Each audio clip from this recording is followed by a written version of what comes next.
All right, dudes. Alex Forrest here with the immortal John Matrix.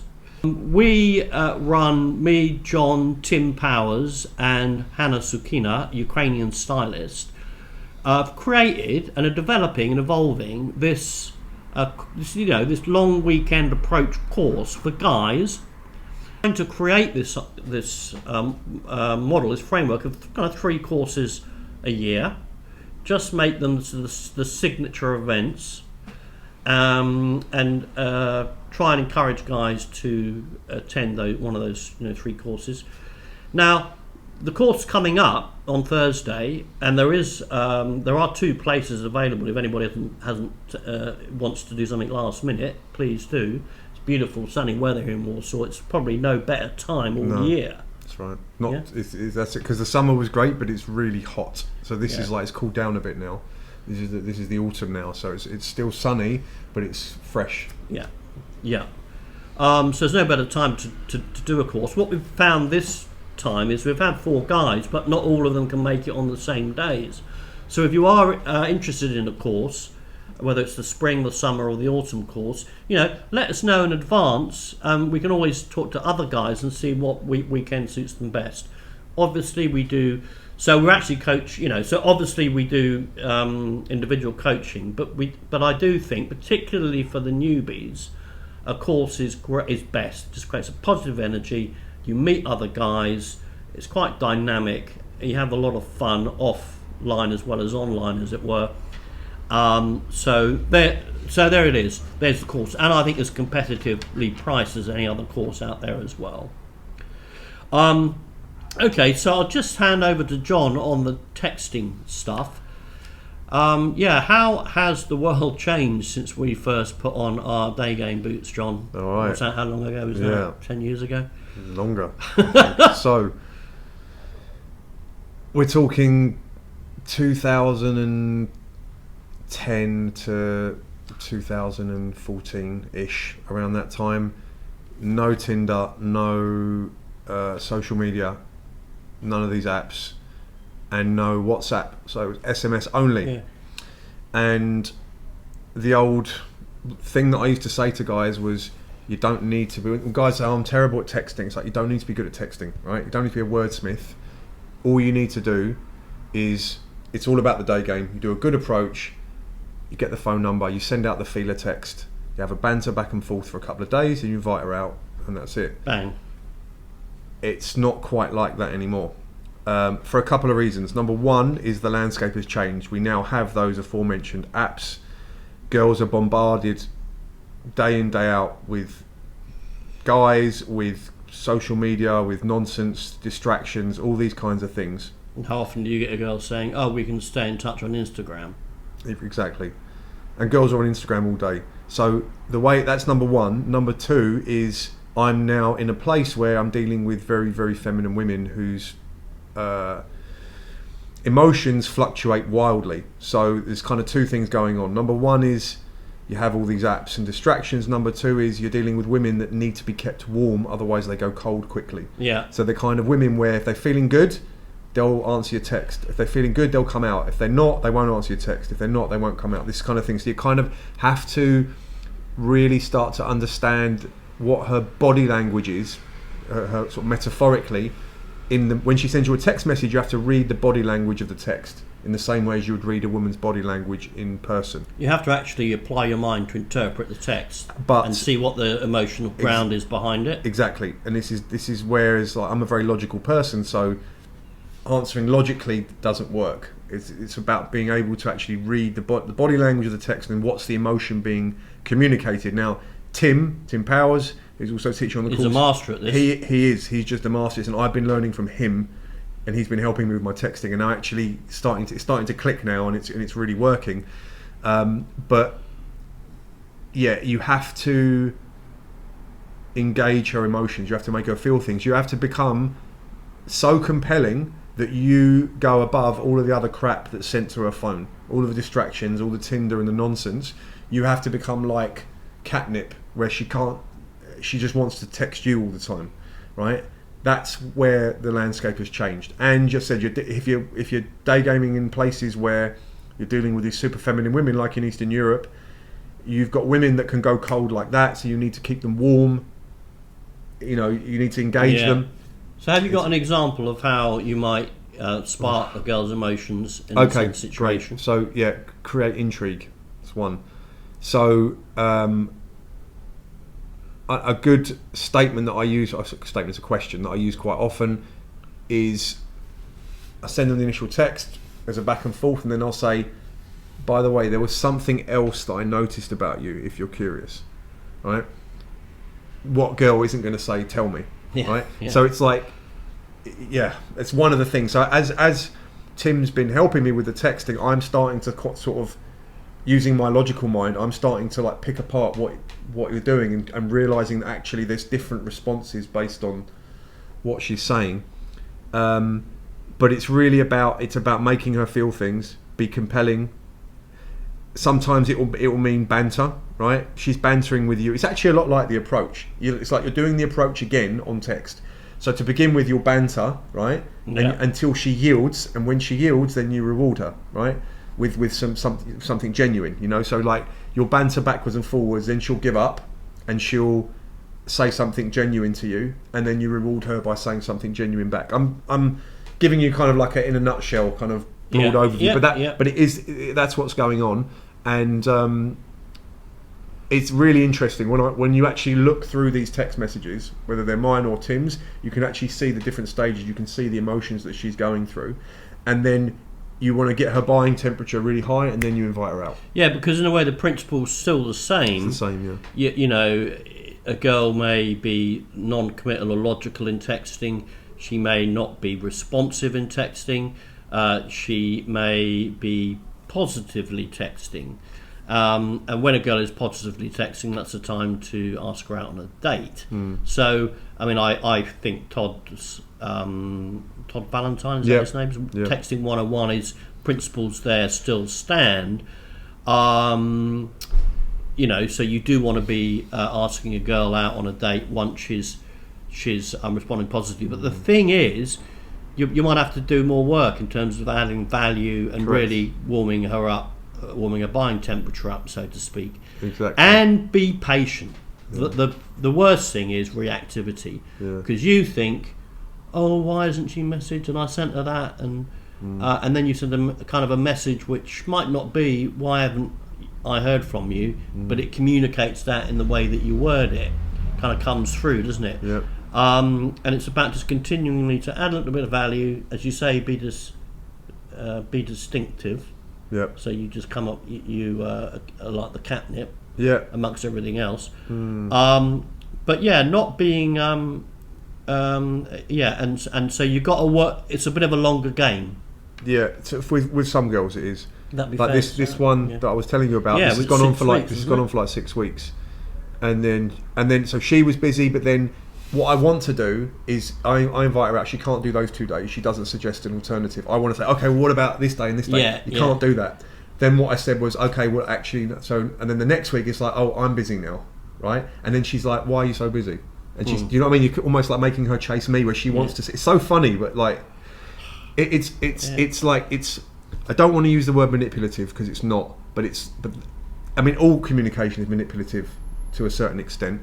But when you actually look at the way these texts pan out, you can actually see her emotions changing and how easy it is once you know what you're doing to get her to chase you. And it's about not being available all the time. So if she pushes, you have to push back. Yeah. You want to pull, but you have to push. Yeah, so when you have date requests, you have developed a bit of rapport, and she's a bit bubbly and positive, and then this doesn't come out, you just got to roll off. You've got to roll off, that's it, roll off, vacuum, like nothing, then re-engage, start the process again. Yeah, yeah. And don't be impatient, because I really thought with this one, it's never going to happen. Like I'd almost given up, but I didn't give up. Yeah, I had a similar one like that. But I had to, and I took advice from Tim myself. Yeah. And I actually managed, it really did work well. I like to call and voice message to distinguish myself from the pack. And it was remarkable. It's not time to go into the detail of it, but it was remarkable how what's the word? Provoking her emotional Totally. response. Just in a hearing your positive, voice. and in a positive Yeah, way. yeah, just hearing your you can pay her a voice, compliment that's interesting or cheeky or fun, Yeah. can't you? And then things like using memes and pictures for your ping messages, getting creative with those. Yeah, voice notes are good because she hears your voice like that. Yeah. So it's making her feel things, and you become Yeah. you want to be this cool guy that messages her that she's like, oh, John's, you know what I mean, and she wants to read it rather than Yeah. rather When are we than gonna meet? rather than you're just someone who a message comes in, she sees it and she's like, I'll reply later, and it just rolls down the list and she forgets. Yeah. And that happens. That actually does happen a lot with girls that you haven't. Like a girl that I get the phone number, we have a back and forth, doesn't really go anywhere. Don't talk for a couple of days, and then you send a message and she sees it, but then it just gets forgotten about. I mean, that's going to happen. It's going to happen. It is a numbers game to a certain extent, but. Yeah. You can, and obviously as well, you only have so much bandwidth that you can't, if you get a lot of phone numbers, you can't give all the girls the same amount of attention. You just don't have the time, right? And you're going to like certain girls, so you prioritise certain girls over others, which is normal. But it's been a learning experience for me. It's also become less formulaic, which in the past I'm very logical, so it was very much like send the initial text, get a couple of positive responses, invite her out, and it's just not. That's like how it used to be. And the other thing as well, That's how it used to be. it is seeding the date requests as well. So rather than just saying let's go out for a drink, now the date request is part of the conversation. Like you seed it, and then it becomes you say something. It's like, talking of which, let's go, blah blah blah, and you can tell me all about it. So it becomes part of the. Rather than just saying let's go out for a drink out of apropos of nothing. Yeah. It's now.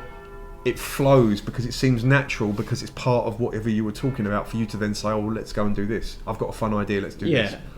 Yeah, beach on the river in Warsaw on the Wisła kicks into touch your dreamy Turkish holiday that you told me about, earlier this summer. And they do some really cheeky, funky, fizzy cocktails there. But something that's calling back, maybe. Yeah, call back, that's right. And that is developing and evolving the conversation as well. So there it is. Things have changed. You and Tim were thinking, or are thinking, about a little bit of a texting guide. 100%. So as I said, Tim's doing these things without really thinking about. He's just naturally doing it. He's a big experimenter, isn't he? Yeah, and then what I've done is through Tim helping me with my text and through looking at his, and we every day or most days we sit down and we have the texting hour where we is I'm starting to pick apart what's going on, and I'm starting to see the different types of responses, and I'm categorising them, the different types of responses based on whatever's happening. So you have different push responses, different pull responses, you have us frames, you have where you make it about the two of you, like a relationship thing, loads of stuff that you can do. And it's just knowing when to pull to use each one. So systemizing it to a certain extent, which is what guys like, until they get to the point where they don't need it anymore. Same with the day game model, is that you do it and you use it, and then eventually you don't need it anymore because you just integrate it into your being. Okay, so thanks, John. That's really useful, fresh knowledge. This is the kind of fresh creative process. Anything in life is, you can't just sort of sit still and go back to how things were done in the past, or how you did things in the past. You've got to refresh. And it also makes me realise about reset. how many I've lost here, right, because of bad texting. Yeah, okay. Where I've just rushed it. Yeah, and we see it on the courses. When you come on a course, we look after you with the texting, because there's a lot of guys who do really good approaches, and then they go away in the evening. We don't see them, and they text without checking. And that's in with us first, and they lose a good. I would say that is a massive. Like you were talking about unique things that are on this course. I've never honestly seen anyone text better than Tim. Yeah. It's that good, and it's weird because it's some of the things that he's done. It's things that I would never do, and I would sort of say that's wrong to do that, to talk like that in that way. It's almost like I was always very much like, you want to be this cool guy that banters with her, that never asks her questions, or you know what I mean, like never says how was your day. I would never say that, but yeah, he does. Because then you become this, like, you're the cool guy, but you're also this kind of like, I can't think of the right word. there's a connection. So you're attractive, but she feels very connected to you, in a way. So like it's similar to the model, the attraction and the rapport.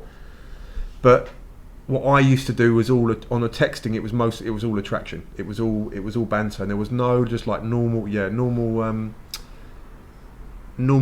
talk. Yeah. Like just saying to a girl like oh, so how was your day? How was your weekend? I would never ever say that. I would always dress it up in some kind of flirty way. But now it's good to keep it bubbling. The texting bubbling. Absolutely. And keep it turning over. No, that's right. And also and not be so one text a week sort of thing. No, exactly. That's what I'm saying. That's the other thing. Generate a rapport with these girls and be her romantic buddy on texting until such time as she's ready to come out. You need to become her emotional centre. The thing that emotionally she's focused on you up until the date, and then beyond the date, maybe until you've actually been intimate with her. You need to be. There needs to be this kind of back and forth a lot, where she's thinking about you all the time. Because again, you're not dealing with logical Western women. You're dealing with hyper feminine Eastern European women who get hot and cold and they do need a little bit of inventive and creative compliments and as well. Don't just think you've got to be kind of challenging her. Do be because I've noticed that about Tim. He will just sometimes pay a compliment or say something really nice about the girl.